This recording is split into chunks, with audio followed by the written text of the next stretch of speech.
Hey everyone, here's what's coming up tonight on News Center Now. The second largest private employer in Maine is the latest to join a national trend of updating its paid parental leave policies. We'll have the details. Also tonight, Popeyes introduces a new crispy chicken sandwich and the world goes crazy on social media and at all the stores around the country with long lines and sandwiches being sold out. Coming up tonight, we're going to tell you what one really smart kid did to take advantage of one of those long lines.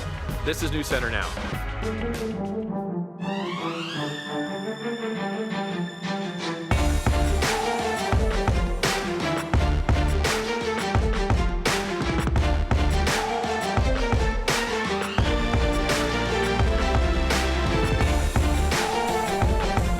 Good evening, everyone. I'm Lindsay Mills. And I'm Lee Nelson. Glad you are with us this Wednesday evening.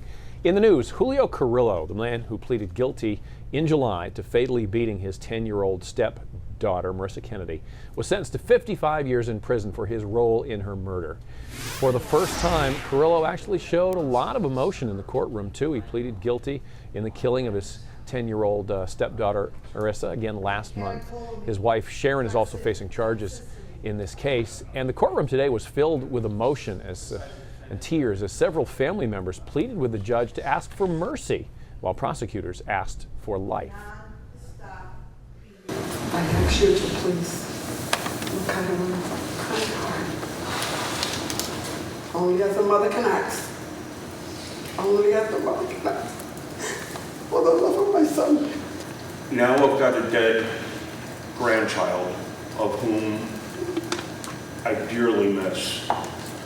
I would trade my life with hers in a heartbeat. It's a story we've been following for a long time and will continue to. Much more on the sentencing on our website and mobile app.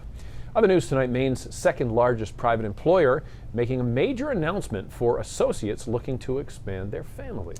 Yeah, Hannaford is now offering paid parental leave benefits for its qualifying full-time and part-time employees regardless of gender. This is the latest Maine company to follow a national trend to amp up benefits for new parents.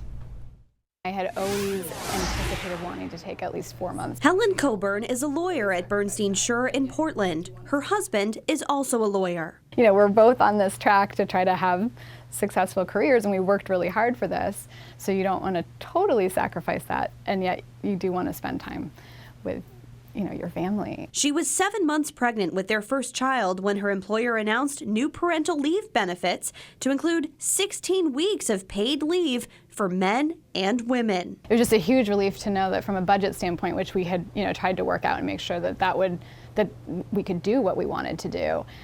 It just was like, okay, this is a no-brainer. Obviously, we'll be able to do this. A little more than a year later, her son Ian is walking, and she's celebrating the 1-year anniversary of her return to work. That relief is now something likely felt by some of the nearly 9,000 associates of Maine's second largest private employer, Hannaford. The response has been overwhelmingly positive. We've always been an employer that's prided ourselves on listening to the feedback of our associates. The Maine-based grocery chain announcing Wednesday its new policy, which will take effect September 1st. It provides 6 weeks of leave with full pay for associates regardless of gender. As a parent myself, I know how much that meaningful support means when you're welcoming a new child to your family. The benefits can be used during the first 12 months following the birth, adoption, or legal placement of a child. And we worked really hard for this. Back at Bernstein Schur, Helen is thankful she could take advantage of her firm's improved policy, one she says promotes something many new parents desire, a work-life balance. Our firm, there's other firms in the market, other law firms in the market. I know, WEX unveiled a policy not too long ago, and now Hannaford's policy. These are all things moving us in the right direction. So cute watching Ian walk there. There is no federally mandated paid parental leave in the United States. However, some states do mandate it, like California, New Jersey, and Rhode Island. Interesting.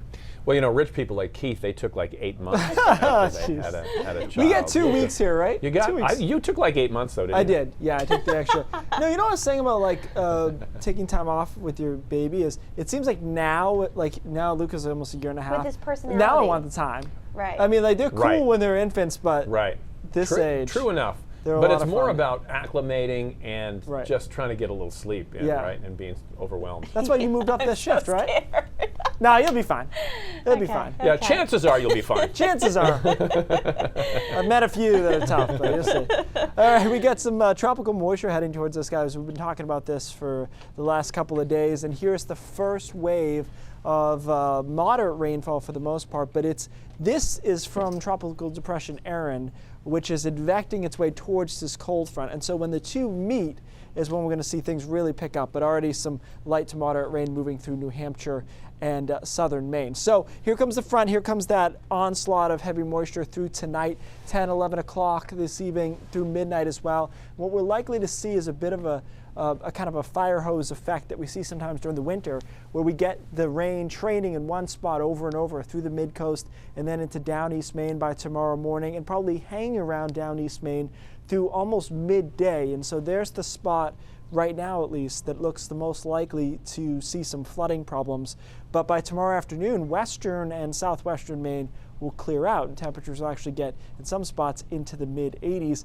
Guys, we do have flash flood watches hoisted for the vast majority of the state for the possibility of this flooding. We'll talk more about who's likely to see this, and then, of course, we'll look at the weekend, too. Sounds good, Keith. See you in a bit. Let's get some headlines for this Wednesday evening now. Tropical storm Dorian has made a bit of a shift, and it's now threatening Puerto Rico with a direct hit. The outer bands of the storm were already being felt on that island's eastern side by this morning, and forecasters say it has strengthened slightly and could reach near hurricane force as it approaches Puerto Rico. President Trump did declare an emergency last night and ordered federal assistance for the island.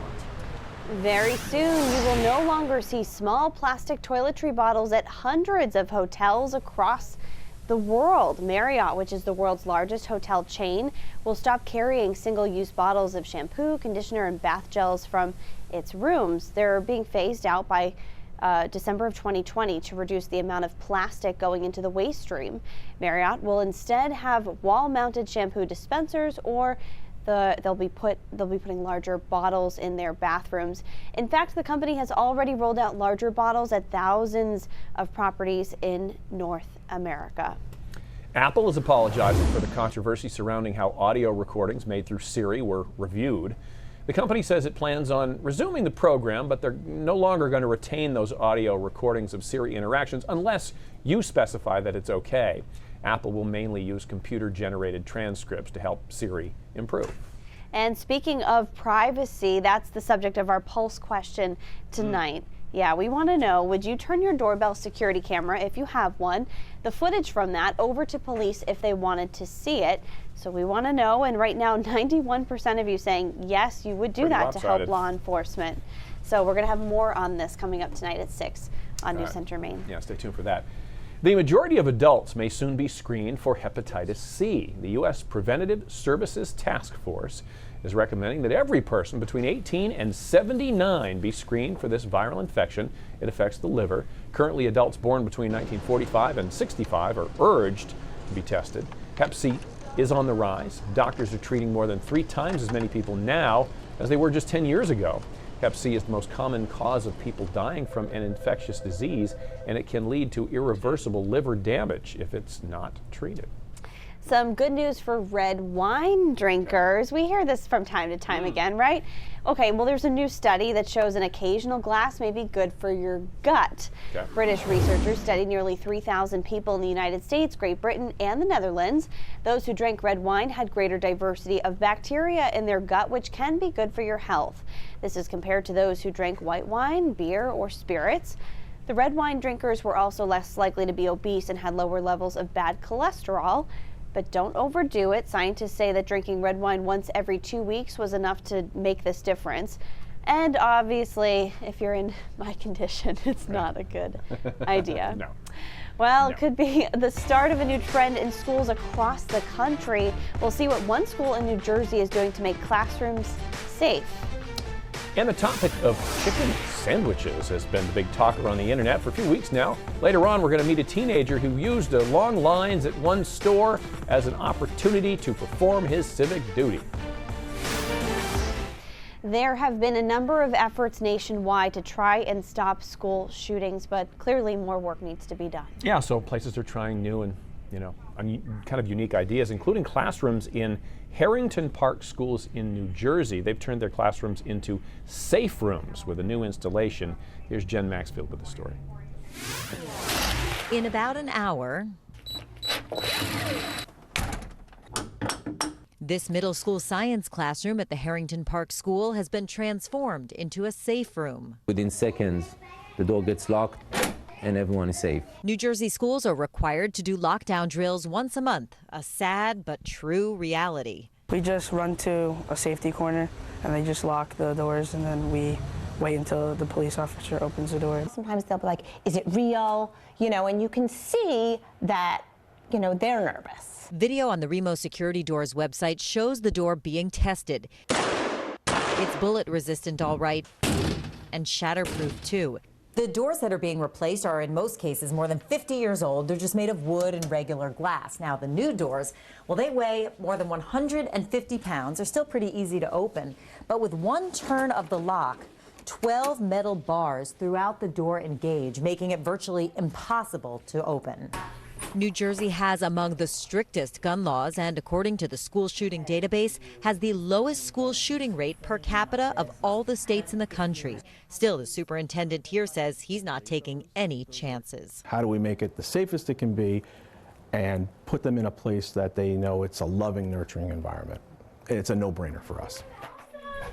All right, that's Jen Maxfield.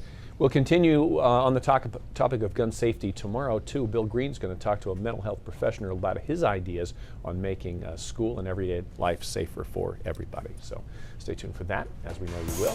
Coming up, we're going to check in on the chicken sandwich craze sweeping the nation and how one teenager is using his popularity for good. His popularity, rather, for good. Yeah, does Keith use his popularity for good? He's back with a full look at the forecast.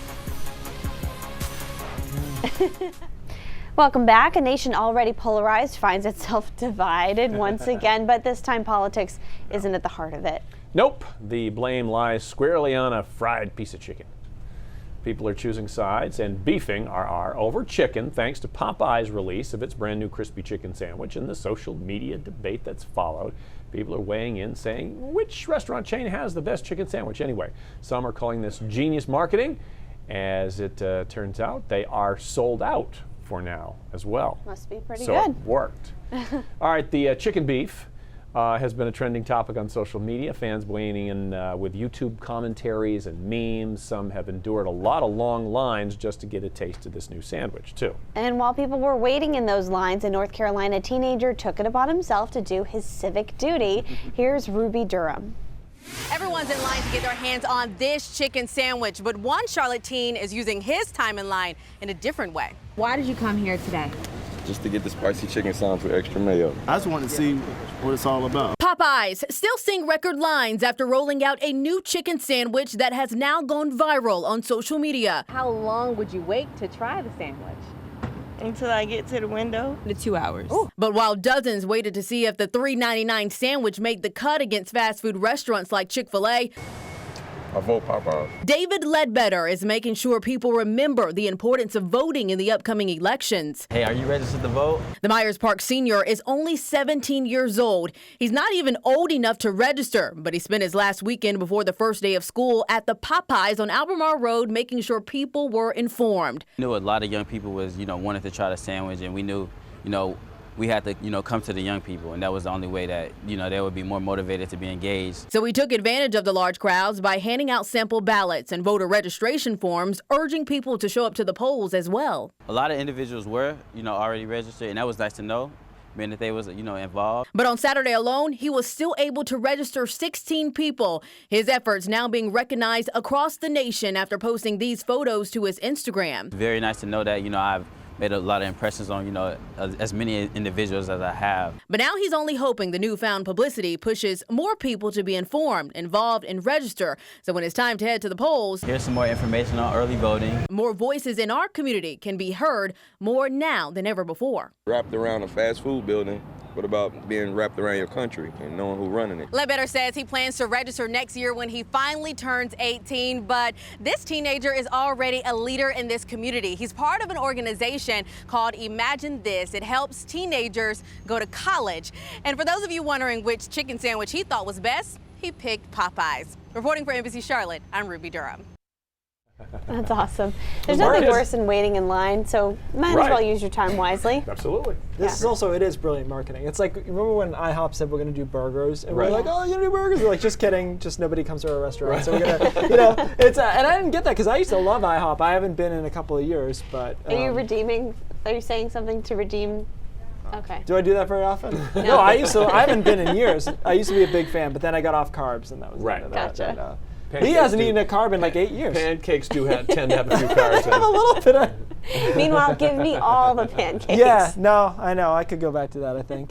All right, here's a look at the tropical moisture that's coming in to a cold front. So we talked about how these two are not going to directly hit, but they're linking up already. So this moisture is going into the front, and that's where we're going to see a lot of heavy rainfall tonight. And you can see the motion of this is a little counterintuitive. It looks like it's kind of advecting towards the front, and the front's coming towards it. So once they combine, that's when we get to the really heavy stuff, although York County already seeing some light rain, and there's some rain in through New Hampshire as well. I'd say this model's a little behind on the timing, but there's some heavy downpours that do come in to Portland, Wiscasset, Lewiston, Augusta, 8, 9 o'clock tonight.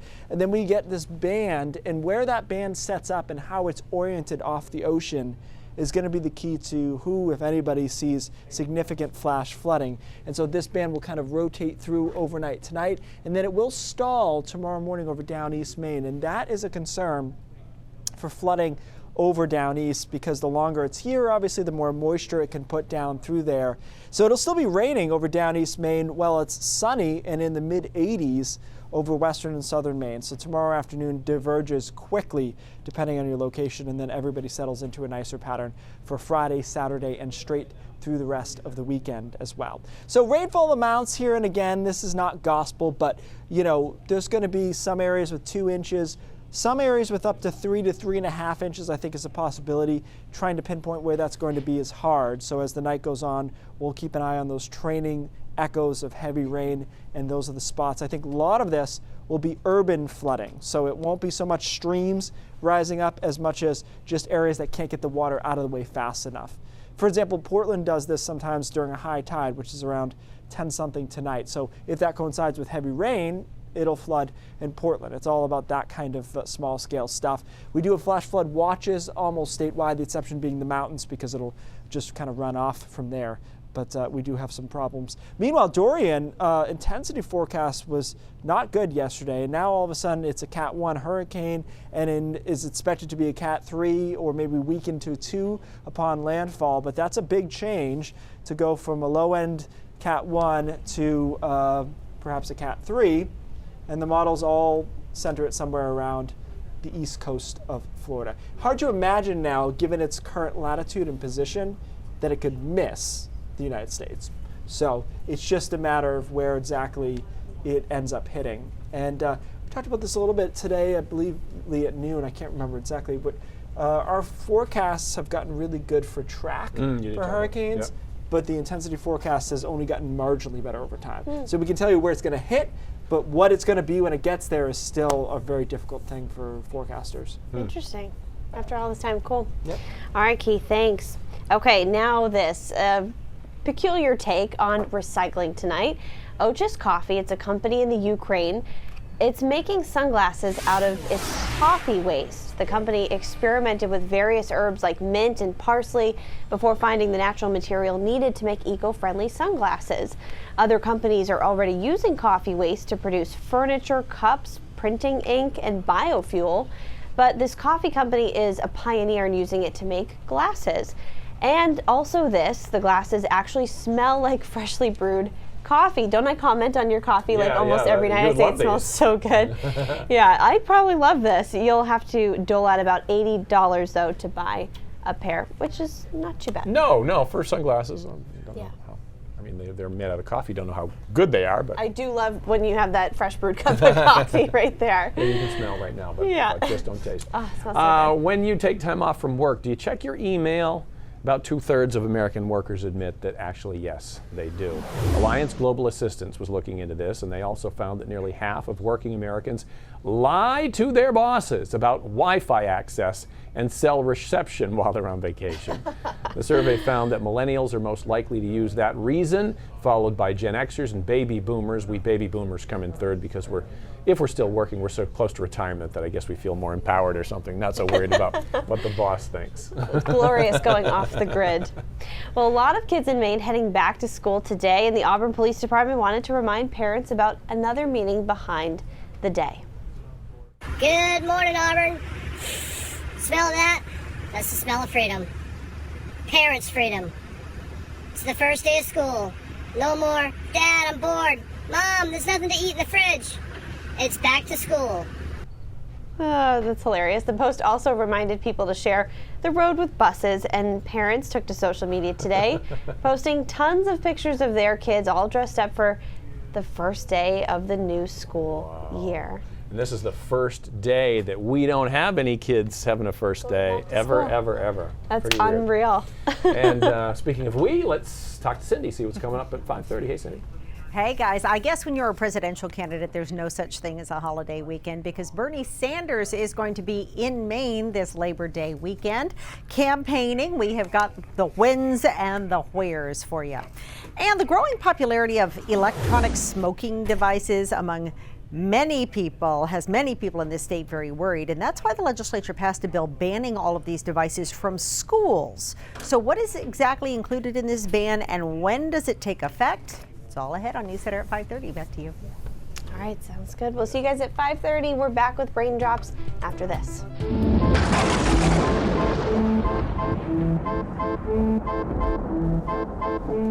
So obviously these Amazon fires have been a hot topic of conversation in general, and NASA just released basically a time lapse from the 8th of August to the 22nd of August that shows all the CO in the atmosphere, so carbon monoxide in the atmosphere. Now you know that carbon monoxide is not good for you, right, in an enclosed space and whatnot. This high in the atmosphere, it's not a health hazard to people, but as it kind of drifts down, it can affect air quality throughout the globe. So it's not going to be, in its highest concentration, it's too high for it to be an issue, and there's too much air around. But this is just another impact that's going on with these fires. It's obviously a big deal. It's really alarming to see it from this radar from NASA. And it's kind of shows how what we do to the planet sometimes, that there is posturing about whether or not to accept money to put these fires out because there had been an insult to somebody. At some point, let's just save the Earth, and we can talk about this later. This is obviously a big problem, but it's not what you saw online, 20 or 30% of the world's oxygen. That's not accurate, but it's somewhere around 6 or 7%. So it's a substantial thing, and hopefully under control soon. A lot of viewers have reached out to us asking to do more about the Amazon fires, and we're going to do just that tonight at 11 o'clock with Sam York. That does it for us. News Center Maine at 5:30 starts right now.